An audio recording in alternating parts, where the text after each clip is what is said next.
Friends, कैसे हो आप सब। उम्मीद करता हूँ आप सब बिल्कुल ठीक होंगे। स्टूडेंट्स, आज हम इंग्लिश ग्रामर का एक बहुत ही इम्पोर्टेंट और बेसिक टॉपिक पढ़ने वाले हैं, जिसका नाम है पार्ट्स ऑफ स्पीच। ठीक है, पार्ट्स ऑफ स्पीच पढ़ेंगे आज हम। प्यारे बच्चों, जब हम इंग्लिश में कोई भी सेंटेंस बोलते हैं या लिखते हैं तो हर वर्ड का अपना एक काम होता है। इन वर्ड्स को उनके काम के अकॉर्डिंग अलग अलग ग्रुप में बांटा गया है और इन्हीं ग्रुप को हम पार्ट्स ऑफ स्पीच कहते हैं। सिंपल शब्दों में कहें तो सेंटेंस बनाने के rules he parts of speech होते हैं। इंग्लिश में टोटल 8 पार्ट्स ऑफ स्पीच है। ठीक है, 8 पार्ट्स ऑफ स्पीच हैं इंग्लिश में। अब कौन कौन से हैं वो भी बात कर लेते हैं। तो प्यारे बच्चों, 8 पार्ट्स ऑफ स्पीच हैं। Noun, pronoun, adjective, adverb, verb, preposition, conjunction और इंटरजेक्शन। ये 8 पार्ट्स ऑफ स्पीच होते हैं इंग्लिश में। चलिए तो स्टार्ट करते हैं वन बाय वन, एक एक को इजी एग्जांपल्स के साथ समझेंगे। ठीक है, तो अपना पहला पार्ट्स ऑफ स्पीच है बच्चों, नाउन। तो देखो, नाउन क्या होता है। नाउन, हिंदी में नाउन को संज्ञा कहा जाता है। तो इसकी डेफिनेशन क्या है। A noun is the name of a person, place, thing और क्वालिटी। यानी किसी व्यक्ति, वस्तु, स्थान या गुण दोष के नाम को ही क्या कहा जाता है, संज्ञा कहा जाता है। प्यारे बच्चों, यहाँ पर देखो, अपना एग्जाम्पल दे रखा है राम, एक दे रखा है डेली, एक दे रखा टेबल और एक दे रखा ऑनेस्टी। ये जो चारों के चारों एग्जाम्पल है, राम क्या है, एक पर्सन है। डेली क्या है, एक प्लेस है। टेबल क्या है, एक थिंग है। और ऑनेस्टी क्या है, एक क्वालिटी है। ठीक है, और ये क्या होते हैं, यानी इन्हीं को क्या कहते हैं, संज्ञा कहा जाता है। इन्हीं नेम्स को क्या कहा जाता है, संज्ञा कहा जाता है। यानी नाम बताने वाले जो शब्द हैं उन्हीं को क्या कहा जाता है, संज्ञा कहा जाता है, नाउन कहा जाता है। अगला है pronoun. Pronoun are words used in place of noun. जो शब्द संज्ञा के स्थान पर काम आते हैं उन्हें सर्वनाम कहते हैं। संज्ञा मीन्स जो चार ऊपर अपन ने देखी यहाँ पर, ये यानी राम है, डेली है, टेबल है, हॉनेस्टी है, इनके स्थान पर जो जो काम आते हैं वही क्या कहलाते हैं, सर्वनाम है। जैसे अपन एक एग्जाम्पल के माध्यम से समझते हैं। तो देखो, Mohan is my brother. Mohan मेरा भाई है। He is honest. तो बच्चों देखो, यहाँ पर माई ब्रदर जो कि एक नाउन है। माई ब्रदर क्या है, नाउन है। और ही क्या है, यहाँ पर प्रोनाउन है। यानी नाउन की जगह आया प्रोनाउन। माई ब्रदर की जगह किसने ले ली, ही ने। तो यहाँ ही क्या हो जाता है, प्रोनाउन हो जाता है। ठीक है, इसके बाद अगले पार्ट्स ऑफ स्पीच की बात करेंगे, एडजेक्टिव की। तो adjective, the word which qualifies a noun is an adjective. विशेषण वे शब्द हैं जो संज्ञा की विशेषता प्रकट करते हैं। तो यहाँ पर अपन एग्जाम्पल से समझते हैं। तो देखो, मनीष इज इंटेलिजेंट। मनीष बुद्धिमान है।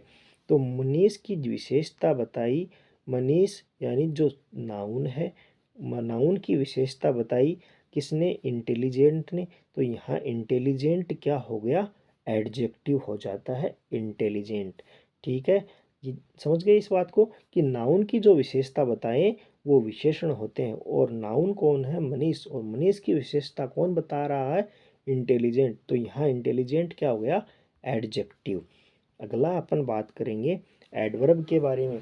एडवर्ब, तो an adverb is a word which adds something to the meaning of a verb, an adjective और अनदर एडवर्ब्स। क्रिया विशेषण वे शब्द हैं जो किसी क्रिया विशेषण या अन्य क्रिया विशेषण की विशेषता बतलाते हैं। ठीक है, तो एक एग्जांपल देखो, एग्जांपल से समझते हैं। अपना पहला एग्जांपल है, he runs way he runs fast. यहाँ पर प्यारे बच्चों रन्स जो कि वर्ब है यानी क्रिया है और फास्ट क्या है एडवर्ब है। फास्ट क्या है एडवर्ब है। तो देखो वह तेज दौड़ता है, वह तेज दौड़ता है। तो वर्ब तेज दौड़ना धीरे दौड़ना यानी क्रिया की क्या विशेषता है। क्रिया यानी यहाँ क्रिया कौन है वर्ब कौन है दौड़ना और दौड़ना की क्या विशेषता है तेज दौड़ना। तो यहाँ पर फर्स्ट क्या हो गया एडवर्ब हो गया यानी क्रिया की विशेषता बताई वहाँ यहाँ पर। तो यहाँ एडवर्ब फास्ट हो जाता है। अगला है he runs very fast, he runs very fast. तो रन्स तो वैसे भी क्या है वर्ब है ठीक है।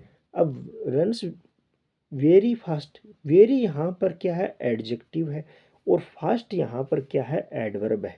तो यहाँ रन्स वेरी दोनों क्या है रन्स तो है क्रिया और वेरी है विशेषण। तो क्रिया विशेषण की विशेषता बताई जा रही है किसके द्वारा एडवर्ब के द्वारा ठीक है। इसके बाद अपना अगला क्वेश्चन है train, the train is very fast. तो देखो द ट्रेन तो क्या है नाउन है ठीक है। द ट्रेन क्या है नाउन है, वेरी क्या है एडजेक्टिव है और फास्ट क्या है एडवर्ब है। तो वेरी की विशेषता बताई जा रही है, विशेषण की विशेषता बताई जा रही है। तो विशेषण की भी जो विशेषता बता दे, क्रिया विशेषण की भी विशेषता बता दे और क्रिया की भी विशेषता बता दे, वो क्या कहलाता है एडवर्ब कहलाता है बच्चों, क्रिया विशेषण कहलाता है। अब अपना अगला जो पार्ट्स ऑफ स्पीच है वो बच्चों है वर्ब। तो वर्ब क्या होता है a verb is a word which tells us what somebody और समथिंग डज।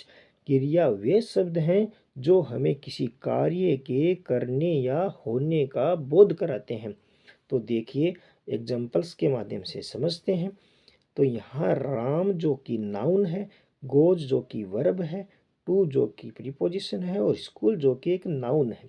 तो इस सेंटेंस में देखो किसी काम को कार्य को करने या होने का बोध कौन करा रहा है, यहाँ गोज करा रहा है। गोज क्या है वर्ब है और वर्ब जो क्या करवाते हैं किसी कार्य को करने या होने का बोध कराता है, इसीलिए यहाँ गोज क्या हुई वर्ब। अगला है सी इज रीडिंग ए बुक।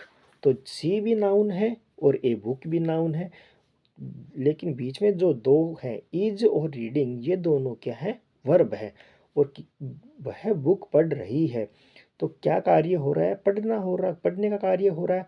तो पढ़ने का जो बोध करा करा रहा है वो कौन करा रहा है हमें, वो वर्ब करा रहा है और वर्ब क्या है इज और रीडिंग ठीक है। अगला अपना पार्ट्स ऑफ स्पीच है प्यारे बच्चों प्रीपोजिशन। और प्रीपोजिशन की जो डेफिनेशन है वो ये है कि ए preposition is a word used with a noun or pronoun to show its relation with another words। संबंध सूचक अव्यय यानी प्रीपोजिशन वे शब्द हैं जो किसी संज्ञा या सर्वनाम के साथ प्रयोग में आकर उस संज्ञा या सर्वनाम का संबंध किसी अन्य संज्ञा या सर्वनाम से बताते हैं। तो देखो किस तरीके से प्रीपोजिशन संज्ञा या सर्वनाम के साथ में ही आकर के उस संज्ञा या सर्वनाम का संबंध किसी दूसरे संज्ञा या सर्वनाम से बतलाते हैं, वो अपन समझेंगे इन एग्जांपल्स के माध्यम से। तो देखो the books are on the table. यहाँ पर द बुक्स क्या है संज्ञा है नाउन है ठीक है, ये नाउन है ठीक है और द टेबल भी क्या है नाउन है। अब इस संज्ञा की विशेषता इस संज्ञा से बतला रहे हैं और कौन बतला रहा है ओन, ओन जो क्या है प्रीपोजिशन। समझ गए इस बात को। अगला सेंटेंस है ही सेट अंडर ए ट्री। तो ही जो कि एक नाउन है, ही नाउन है और ट्री भी नाउन है। अब दोनों के बीच जो संबंध बता रहा है दोनों के साथ में प्रयोग हुआ है अंडर जो कि एक प्रीपोजिशन है ना। तो प्रीपोजिशन जो है इनमें साथ में प्रयोग होकर के किसी अन्य संज्ञा सर्वनाम से इनका संबंध बता रहा है। ही का संबंध किससे बता रहा है ट्री से, यानी कि वो पेड़ के नीचे बैठा है। ऊपर वाला है the books are on the table, पुस्तकें किस पर रखी हुई हैं, टेबल पर। तो पुस्तकों का संबंध टेबल से बताया जा रहा है और किसके द्वारा बताया जा रहा है, प्रीपोजिशन के द्वारा। ठीक है, अब आगे हम समझेंगे अगला पार्ट्स ऑफ स्पीच है कंजक्शन। तो प्यारे बच्चों, कंजक्शन की डेफिनेशन क्या होती है, तो चलिए देखते हैं। तो a conjunction is a word which joins words and sentences. तो कंजक्शन वह शब्द है जो शब्दों या वाक्यों को जोड़ता है। कंजक्शन कौन सा शब्द है जो वाक्यों को और शब्दों को जोड़ता है। तो देखो यहाँ समझते हैं कि ही इज रिच बट माइजर। यहाँ पर वह रिच तो है परंतु क्या है, माइजर भी है, कंजूस भी है। तो रिच का संबंध किससे, रिच और माइजर को किससे जोड़ा गया है, बट से। रिच और माइजर को कि वह अमीर भी है लेकिन कंजूस है, वह पैसे वाला है लेकिन कंजूस है। अगला सेंटेंस है महेश एंड सुरेश। महेश और सुरेश यानी दो शब्दों को कैसे किससे जोड़ा गया है, कंजक्शन एंड से। महेश और सुरेश को जोड़ने वाला जो शब्द है वो कौन है, एंड। और एंड क्या है यहाँ पर, कंजक्शन। समझ गए। इसी तरीके से बच्चों अपना लास्ट का जो पार्ट्स ऑफ स्पीच है वो है इंटरजेक्शन। ठीक है, तो an interjection is a word which express some sudden feelings. वे शब्द जो हमारी भावनाओं को प्रकट करते हैं, वे शब्द जो हमारी भावनाओं को प्रकट करते हैं वो क्या कहलाते हैं, इंटरजेक्शन यानी विस्मयादि बोधक अव्यय कहलाते हैं। तो एग्जाम्पल है अल्लास, हुर्रे, उफ। ये सारे के सारे क्या होते हैं, इंटरजेक्शन शब्द होते हैं जो हमें हमारी भावनाओं को प्रकट करते हैं। जैसे दुख की बात की जा रही है, खुशी की बात की जा रही है ना। तो क्रोध में जो भी हमारी भावनाएं होती हैं उन सब को प्रकट करते हैं। तो जैसे एक सेंटेंस है, उफ वॉट ए डर्टी चाइल्ड। ठीक है ना, एक डर्टी चाइल्ड की बात की जा रही है, उफ, है ना। तो किसी चीज़ के बारे में हमें विस्मय विस्मय हुआ कि कितना गंदा बच्चा है। और ये जो बच्चों साइन है ना, वो इंटरजेक्शन है, इंटरजेक्शन साइन। ये सॉरी, ये साइन जो है वो है एक्सक्लेमेटरी साइन है। कौन सा साइन है बच्चों, एक्सक्लेमेटरी साइन इसको बोलते हैं। और ये जो है वो इंटरजेक्शन है, विस्मयादि बोधक अव्यय है। ठीक है बच्चों।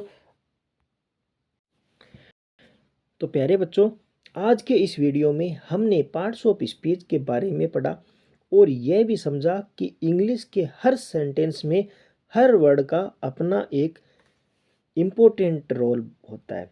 स्टूडेंट्स, अगर आप पार्ट्स ऑफ स्पीच को अच्छे से समझ लोगे तो इंग्लिश बोलना, लिखना और ग्रामर समझना आपके लिए बहुत ही आसान हो जाएगा। ठीक है, तो प्यारे बच्चों, आज का छोटा सा होमवर्क है आपके लिए। आप अपनी नोटबुक में एक सेंटेंस लिख लिए और उस सेंटेंस में नाउन, प्रोनाउन, एडजेक्टिव और वर्ब को आइडेंटिफाई कीजिए। अगर आपको आज का वीडियो पसंद आया हो तो प्लीज़ लाइक करिए, अपने दोस्तों के साथ शेयर करिए और चैनल को सब्सक्राइब करना बिल्कुल मत भूलिए। मिलते हैं नेक्स्ट वीडियो में एक नए टॉपिक के साथ। Thank you my dear students.